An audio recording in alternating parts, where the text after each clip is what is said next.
Hello students, आज की इस वीडियो लेक्चर में हम एटम से रिलेटेड प्रॉब्लम को डिस्कस करेंगे and the problem is obtain an expression for the frequency of radiation emitted when a hydrogen atom deexcites from level n to level n-1 for large value of n show that this frequency equals the classical frequency of revolution of the electron in the orbit। यहाँ पे इस question में आपको given है कि electron has to jump from higher level to lower level.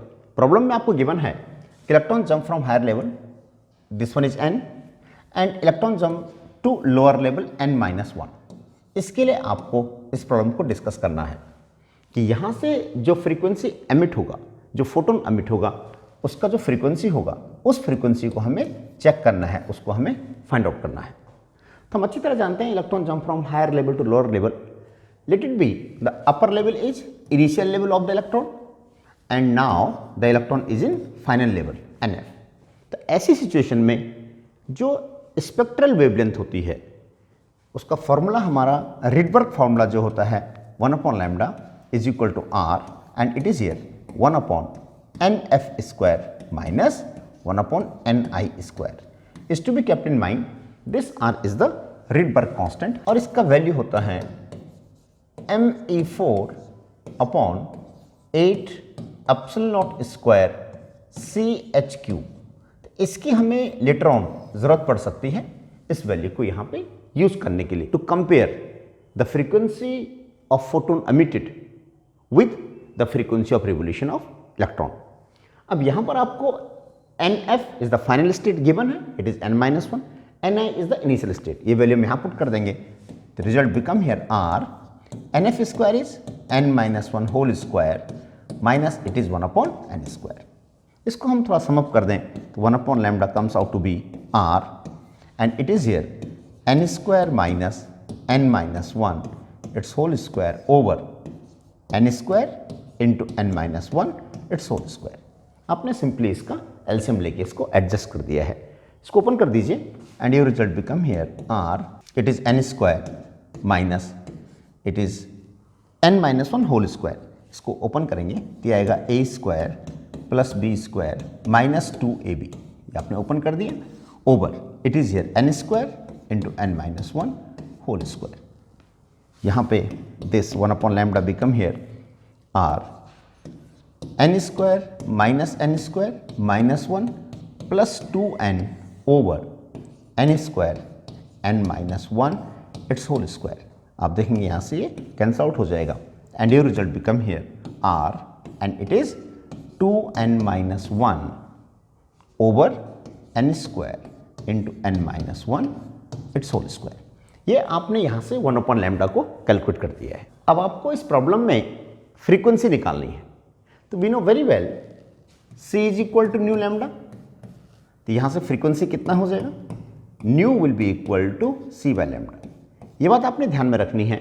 जो frequency है कि जब इलेक्ट्रॉन हायर स्टेट से लोअर स्टेट में जंप करेगा तो उस टाइम पे जो फोटोन एमिट होगा उसका फ्रीक्वेंसी हम कैलकुलेट कर रहे हैं। तो यहाँ से 1/λ जो हमने कैलकुलेट किया है इसको पुट कर देंगे, it become here CR into 2n-1 over n square into n-1 whole square.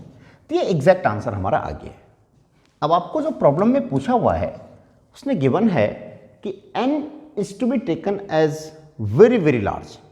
अगर n की वैल्यू वेरी लार्ज होती है तो उस सिचुएशन में हम यहाँ पे जो 2n-1 है इसको रिप्लेस कर सकते हैं, can be replaced by simply 2n, और एज वेल एज जो n-1 है एंड n-1 इसको आप रिप्लेस कर सकते हैं बाय n, क्योंकि आपको कंडीशन में गिवन है consider n is very very large here. या वैल्यू पुट कर दीजिए, frequency new become here CR।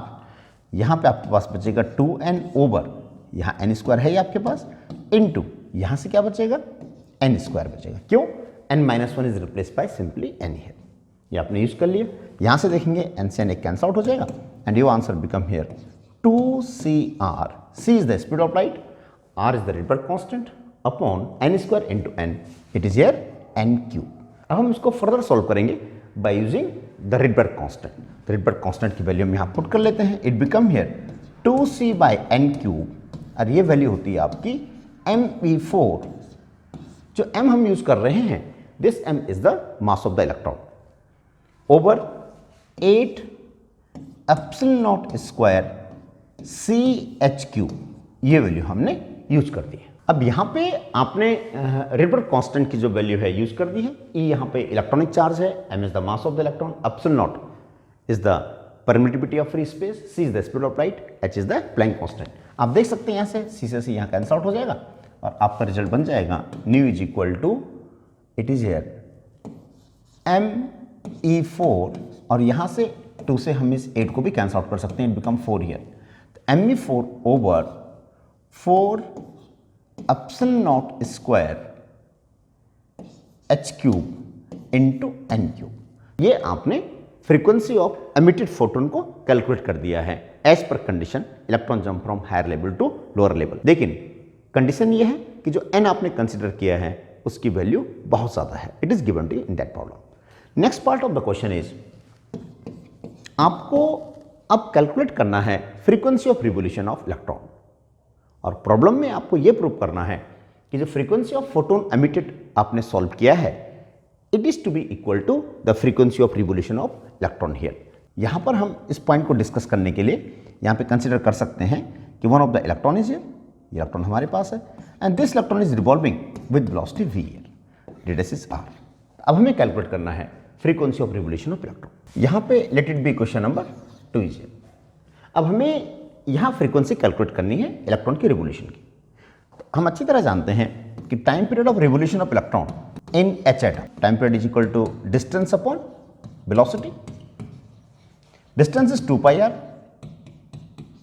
Velocity is v। लेकिन आपको प्रॉब्लम में फ्रीक्वेंसी न्यू चाहिए, तो you know very well frequency of revolution nu is equal to 1 upon time period.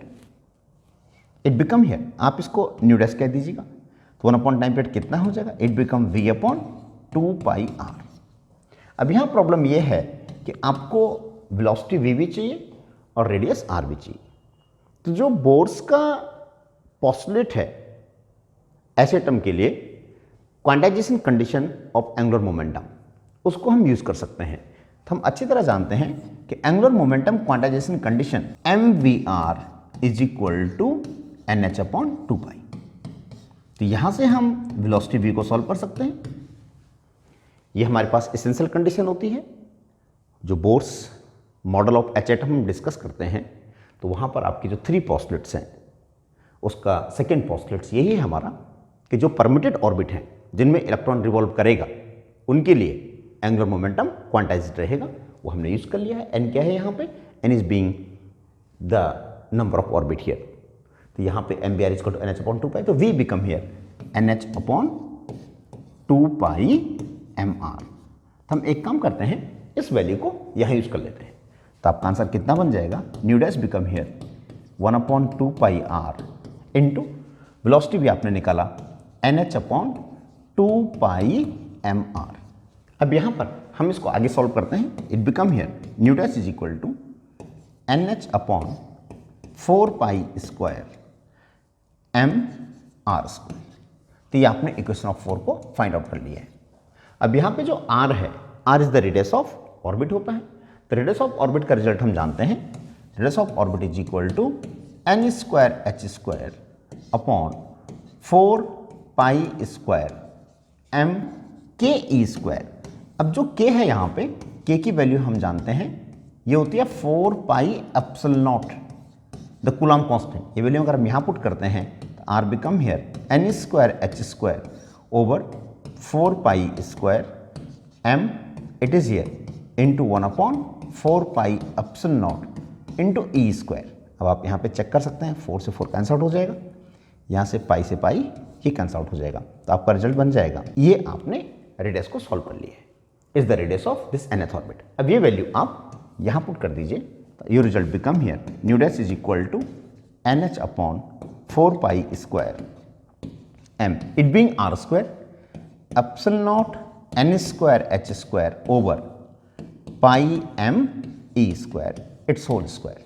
इसको आप ओपन कर दीजिए, तो your result become here nh upon 4 pi square into M and it is here आपके पास बचेगा epsilon not square n raise power 4 h raise power 4 over pi square it is here m square e raise power 4।